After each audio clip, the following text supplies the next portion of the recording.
Rescue team I, وہ جب نکال رہے تھے اتنے میں جناب پولیس بھی آ گئی، انہوں نے تفتیش شروع کر دی اور اس کو لے گئے تھانے جا کر کہنے لگے کہ بھائی ہم نے ساری فوٹیجز دیکھی ہیں، تو تم نے تو خود لگتا ہے کہ اس کو دھکا دیا ہے یا مار دیا ہے اور ہمیں تو نظر نہیں آ رہا، تم کہو کہ تم نے مارا ہے۔ کہ میں جا کر وہاں بیٹھا رہا اور ان سے یہی کہتا رہا کہ جی میں یہیں پر ہوں، آپ آپریشن تو نہ روکیں۔ ایک مسئلہ پنجاب حکومت کے لیے بن چکا ہے، وضاحتیں بہت زیادہ آئیں، لیکن ابھی تک لگتا ہے کہ مسئلہ حل نہیں ہو سکا، اگرچہ بہت سے افسران کو فارغ کر دیا گیا ہے۔ اب اس وقت جو چیز سب سے زیادہ وائرل ہے پنجاب کی سطح پر، پنجاب حکومت کے لیے، وہ یہ ہے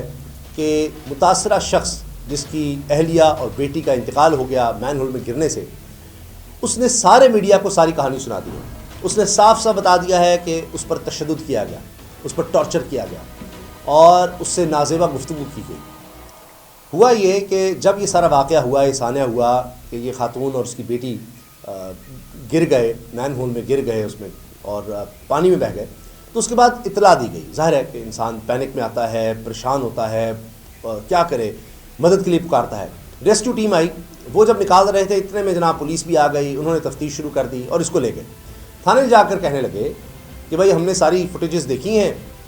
تو تم نے تو خود لگتا ہے کہ اس کو دھکا دیا ہے یا مار دیا ہے اور ہمیں تو نظر نہیں آ رہا، تم کہو کہ تم نے مارا ہے۔ اس پر دباؤ ڈالنے لگے۔ اس نے کہا میں نے نہیں ایسا کیا۔ کہتے تم نے یا اس کو خود بھگایا ہے، رکشے میں کو بٹھایا ہے، بھاگ گئی ہے، اس طرح سے ہے، تم نے ایسا کچھ کیا ہے، ہم نے سارا کچھ چیک کر لیا ہے۔ انسپیکٹر اور ایس پی نے تشدد کا نشانہ بنایا، یہ اس نے الزام لگایا۔ اب اطلاعات یہ ہیں کہ جی ایس ایچ او کے خلاف کارروائی ہو گئی ہے، لیکن ایس پی صاحب کے خلاف کیا کیا جائے گا؟ اور جس طرح سے ساری مشینری حرکت میں آئی، بہت کچھ اس وقت کیا گیا۔ اس کے بعد پھر مریم نواز صاحبہ نے جس طرح سے ایکشن لیا، وہاں بیٹھ کر خطاب کیا، تمام ہائر بیوروکریسی سے کہا جی یہ 10 محکمے ہیں یہاں پر بیٹھے ہوئے ہیں، ساروں کا یہی کام ہے۔ انہوں نے سب کو بلا لی نا، بادشاہ کا بھی ہیڈ ہے، آئی جی بھی ہے، جناب چیف سیکرٹری بھی ہے، جتنے بھی ایل ڈی اے کے بھی ہیں، جی سارے اس میں انوالو تھے، کنسٹرکشن کام چل رہا تھا۔ تو کہ جی آپ ابھی تک ہیں، فلاں کو نہیں گرفتار کیا، فلاں کو نہیں کیا۔ تو اس وقت تو لگا کہ پتہ نہیں یہ سارے کے سارے ٹاپ بیوروکریٹس پاکستان کے جیل جانے لگے ہیں، پتہ نہیں کیا ہو جائے گا، یا کم از کم ان سب کی چھٹی ہو جائے گی۔ ان کی تو نہیں ہوئی، لیکن ان کے نیچے سب آرڈینیٹس میں کافی اس وقت زلزلہ آیا ہوا ہے، سب اس وقت زیر اعتاب لگ رہے ہیں، کچھ کی گرفتاری ہو رہی ہے، مگر یہ بھی آ رہا ہے کہ جی کچھ جگہوں پر رپورٹ ہو رہا ہے کہ خالی کاغذ پر انگوٹھا لگوا لیا گیا ہے اور مقدمہ کیا گیا ہے، اس مقدمے میں بعد میں صلح ہو سکتی ہے اور ضمانت ہو سکتی ہے، یہ سب باتیں چل رہی ہیں۔ لیکن وکٹم فیملی یہ کہہ رہی ہے، یہ شخص یہ کہہ رہا ہے جس کی اہلیہ کا انتقال ہوا ہے، بیٹی کا، وہ کہہ رہے ہیں کہ ہمیں مریم نواز سے کوئی شکایت نہیں ہے، ہمیں چیف سیکرٹری سے کوئی شکایت نہیں ہے، ہمیں پولیس سے بھی کوئی شکایت نہیں ہے، صرف پولیس میں 3-4 لوگ برے تھے جنہوں نے پر تشدد کیا، انہوں نے اس چیز کو غلط ہینڈل کیا، ان سے ہمیں شکایت ہے۔ کیونکہ یہ شخص کہتا ہے کہ میں جا کر وہاں بیٹھا رہا اور ان سے یہی کہتا رہا کہ جی میں یہیں پر ہوں، آپ آپریشن تو نہ روکیں، آپریشن تو نہ روکیں۔ اب جسٹیفیکیشن اس کی دی جا رہی ہے کہ جی پہلے جس طرح کہا گیا کہ جی ادھر تو انسان جا ہی نہیں سکتا، اس کی باڈی گزر ہی نہیں سکتی، فلاں ہوا، عظمہ بخاری صاحبہ کو بھی غلط خبر فیڈ کی گئی اور ان سے جھوٹ بلوایا گیا کہ جی یہ فیک نیوز ہے اور اس پر وہ شرمندہ ہیں۔ جو بات مریم نواز صاحبہ تک پہنچائی گئی وہی بات عظمہ صاحبہ تک پہنچائی گئی۔ عظمہ صاحبہ ہاتھ جوڑ کر معافی مانگ رہی ہیں کہ مجھ سے غلطی ہوگی، میں بہت شرمندہ ہوں، اور اس میں کوئی شک نہیں ہے کہ کوئی ان کی بدنیتی نہیں ہوگی کہ ان کو جو چیز آئی انہوں نے وہی کہہ دیا کہ جی فیک نیوز ہے۔ مگر اب سوال یہ پیدا ہوتا ہے کہ کیا باقی لوگ جن کو فیک نیوز کے چکر میں پکڑا جاتا ہے، ان کے خلاف ایکشن لیا جاتا ہے، ان کو بھی کیا یہ صورت ہوگی کہ جی مجھے تو یہی بتایا گیا تھا، میں نے فیک نیوز نہیں تھی، میرے پاس خبر یہ پہنچی، یا مجھے فلاں نے یہ کہہ دیا تھا تو میں نے اس کے مطابق ہی بات آگے کر دی تھی، تو پھر اس کو بھی یہ سہولت ہونی چاہیے۔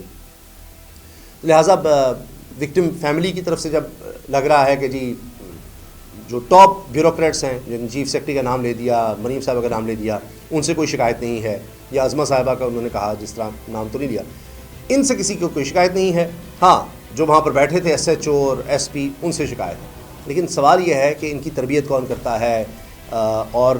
یہ سارا نظام جو ایک پوری فورس کا بن چکا ہے وہ کس طرح سے چلتا ہے؟ کیونکہ بات یہ ہو رہی ہے اب کہ خدا نخواستہ اس لیے خدا نخواستہ کہہ رہا ہوں کہ